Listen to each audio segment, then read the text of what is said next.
Hey everyone, you're here with Mark on Perfect Gardens TV. So I have a very interesting video for you that actually took about 2.5 months to shoot. And what we were doing is we were tracking heat stress through one of my VIP clients and how just right around 86, 87 degrees on the leaf temperature consistently was enough to create noticeable shock in the plant. We have enough picture and video evidence that I thought it should be presented to you guys, and hopefully you guys learn the way we also learn together whenever I'm working with my one-on-one clients. So today we're going to talk about heat stress and how it affects your plants and much more than just that. I also wanted to say thank you so much to Jason, one of my VIP clients, for being the grower to battle through the grow and still knock it out of the park. So first thing I want to cover is ambient air temperature versus leaf temperature. And I want to read a couple different things. So first, your ambient temperature and your leaf temperature, more often than not, is not going to be the same.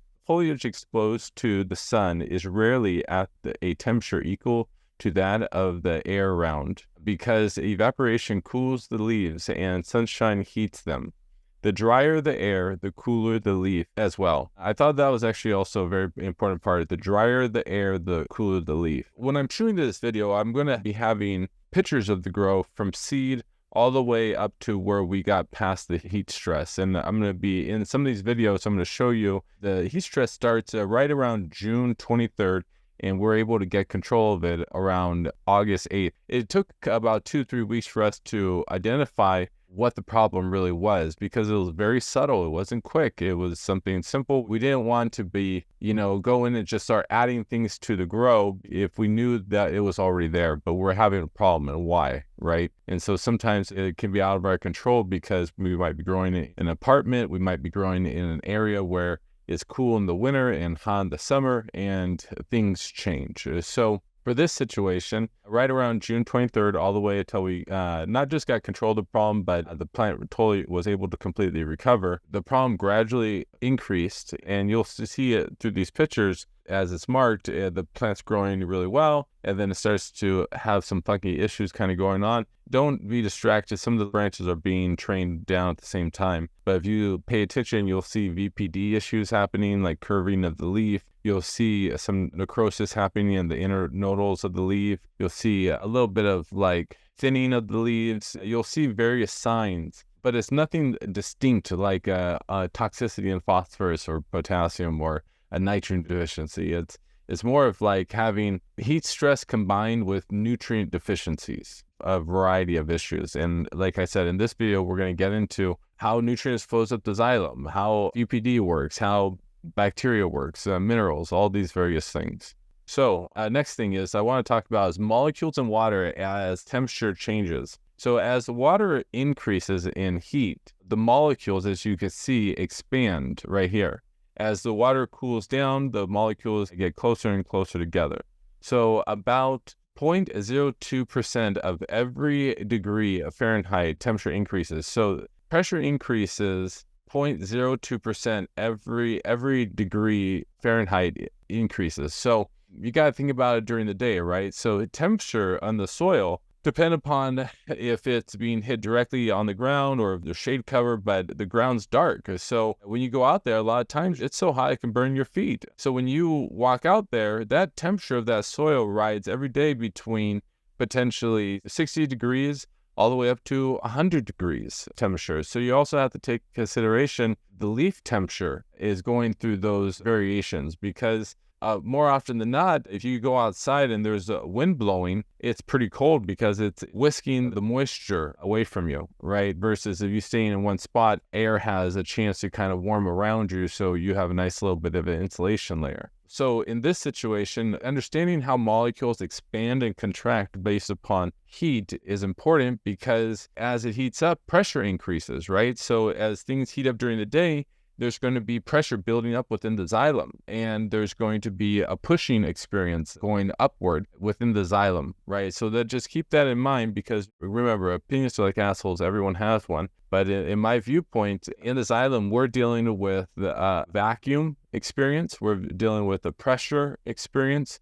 we're dealing with a magnetic charge where the molecules have the opportunity to be suspended in the water through multiple reasons, through density of the molecule and how densely compact the molecules are holding and spinning the density of specific minerals in the water, as well as electrical charges, an actual electrical charge within the water, helping to hold and suspend the molecule within the water. So there's a variety of different ways how molecules are suspended within water, and also how pressure increases and a vacuum is created, in my viewpoint, on the external surface of the leaves. And I'll explain a little bit more how we get into that. So this is molecules in water as temperature changes, and how pressure increases based upon temperature increasing and pressure decreasing based upon the temperature decreasing, right? Next thing, how minerals are affected by temperature and humidity. So if you go over to the side, you'll be able to read this one part right here. It says, temperature can affect the rate of calcium transportation in plants in a few ways.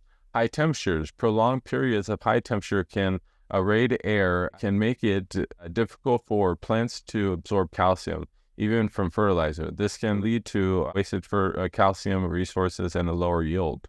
Lower temperatures can cause calcium channels to open and allows a rapid influx of calcium in cells. Humidity. High humidity can reduce transportation, which in turn can reduce calcium uptake, right? Up here, we're dealing with the temperature, and this is pressure, right? As well as the molecules expanding and contracting, and dealing with the density issue of the weight of the actual molecule of calcium. And all of them, magnesium, all these things have it, but what we learn is calcium has this strong magnetic charge that also helps hold on to these smaller trace minerals, right? So through this process, as it collects and holds on to these more minerals, which because of the molecules being able to spend these larger molecules holding on to the calcium in the water, you have a situation where if it gets too hot, calcium has the issue being absorbed because it can't be moved, because the molecules expand too much to the point where calcium on all the other things attached to the calcium or magnesium begin to fall out of solution, or just are unable to be as easily suspended, right?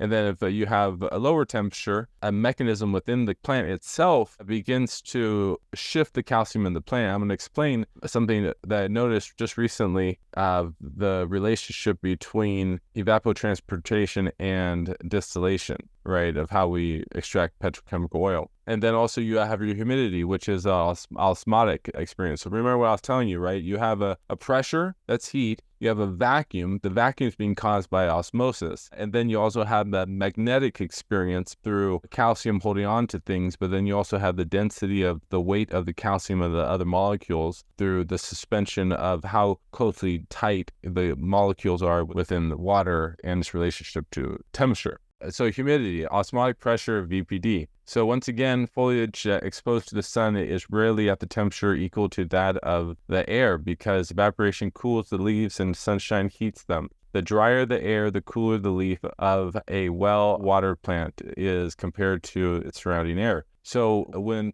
the air is drier, the plant's cooler, right? So when it's drier on the outside, just like how this osmotic experience happens of liquid going from an area of higher concentration to an area of lower concentration through a membrane, and the membrane is your plant tissue, right? So the drier, because it's drier out here, it's going to be pulling more moisture through the plant into its environment, cooling the plant as well because of evapotranspiration. That's why when there's an excess of moisture in the air, the calcium begins to stop flowing, because this osmotic experience of creating a vacuum on the outside, right? Because temperature affecting the soil pressure, right? The soil pressure affects the pressure down below, but the osmotic experience of the vacuum happens on the external part where the leaves are exposed to the air. So when you have too much humidity, a vacuum isn't created and things aren't being sucked from inside the plant outward, if that makes sense. So let's go ahead and go to the next slide, because this is the relationship I found it to be very interesting between the relationship of minerals traveling up the xylem and this relationship to distillation. So right here, when you see the cellular structure of the xylem in a tree, you see all these molecules coming up the xylem and these various little channels blocking it off as it goes past certain locations. These minerals are traveling from inside outward, right? So When you have this right here and you slide over here to a distillation situation where you're distilling petrochemical oil and you have the residue like tar, and then you have fuel oil, lubricant oil, diesel, kerosene, and petrochemical at the top. Well, this is because as you heat up the oil, it begins to evaporate, and various molecules, as it gets cooler and cooler up top under various chambers, it condenses back down into these other forms of chemicals that came out of barrel of oil. The same situation happens is when we are distilling the essential oils off the plant, right? As it heats up right here and it goes through our distillation and cools down, it goes into various chambers like our main, our tail, and our head. And anyone that knows extraction understands what I'm talking about. And on this situation, you can see the various temperatures at what different terpenes condense back down on, right? So if you wanted to distill out a specific terpene, like linalool or pinene or whatever, each of these have a different temperature you have to boil it at and cool it back down at. And you have a vacuum set up on these machines so that this oil is distilling out and then becoming a concentrated form. So what I found to be very interesting is that plants, through transpiration, that's what they call this entire mechanism. And remember, the soil heats up, creating a pressure experience, because as temperature increases, pressure increases. And then on the outside, there's an osmotic experience. And then you have this magnetic charge coming up, and these molecules are basically being distilled out of the plant to its leaves, to its stems, to wherever it needs to be. I just thought this was very interesting. And you guys always know, if you've been part of this channel, I'm always talking about drops of balance of BAM. And this is why drops of balance of BAM is so important. And why is that? It's because it holds on to water in the soil so it doesn't evaporate back into the air. There's a short video I have, I'll play it now. This is why drops of balance in BAM is so essential. It's because when you look at the surface of the fermented tea, you can literally see all of these bubbles, right? But what are they? Well, they're the bacteria, and they have created this thin film so tightly compacted that it's capable of capturing the CO2 that's being released off of the fermented tea. And this is how the bacteria work in your soil, right? When they're in your soil, they create these little fibrous hairs, this little ecosystem that when they solubilize the minerals are suspended in the water, and they're so tiny, they don't fall through your soil and back and go down to the water municipal system down below. They stay in the soil food web because these little fibrous hairs are capable of holding on to these tiny microscopic little tiny trace minerals long enough for them to be solubilized in water, because they're in an acid form. And that's important because when they're in acid form, they become water soluble quickly. And then at that point, they're taken up by the plant and utilized by the plant. Yeah, this is how all these things connect. It naturally increases the CO2 and your yield, because as bacteria breaks things down, it releases CO2 just like you saw in the video. With more minerals means that you have more structure in the water. And when you have more structure, water is not evaporating away out of your soil as fast, because again, these bacteria are creating these nice thin films, fibrous hairs that actually have the ability to trap the release of the CO2, which would increase your moisture in your environment, right? So, and it's going to release some, but at the end of the day, your bacteria, it does its job by holding on to moisture. And when it holds on to moisture, you're not going to have to water as much. All chemical reactions happen in moisture. If you don't have moisture, no chemical reactions happen, and then bacteria dies. And this all deals with things called the law of minimal law of tolerance. We have so many other videos talking about these two products. Highly recommend check them out, because they play a huge part in understanding how temperature plays a role in your entire system. And it goes back over to the earlier picture right here, right? The temperature, you have the density, the TDS, your minerals, you have your conductivity, your CO2, your pH, your compound toxicities, your metabolic rate, your photosynthesis, and your dissolved oxygen. And all these things play a role in temperature. And just like how my clients grow, and you've been seeing all the pictures cycle through this video as I've been talking over and over, you can see that just as temperature just slowly increased past 86 degrees on leaf temperature, it never got past much more than that, but every day, day after day after day, it started to create stress within the plant. And it wasn't the whole plant, but parts of the plant were being damaged. And it wasn't until we were able to identify what the problem was and begin to mitigate it. In addition, we added a dehumidifier, drying the air so that it would cool down the plant a little quicker. He lives in an area that it gets hotter in the summer and more humid. So his apartment got hotter, right, and more humid. Created a VPD and humidity issue as well as a temperature issue. Created all these other issues started happening. After we increased the drier air as well as cooling down the environment, it solved a lot of these problems. I hope this video was helpful on just seeing the subtle changes within your plant when you are dealing with a temperature issue or a humidity issue and how they can just slowly creep on. And that's why I highly recommend getting a temperature gun. It looks like this right here. Especially if you're living in an area that gets hot, over time, you can measure the temperature of your leaves versus just measuring the temperature of your ambient air. Thanks so much and have a great grow, everyone.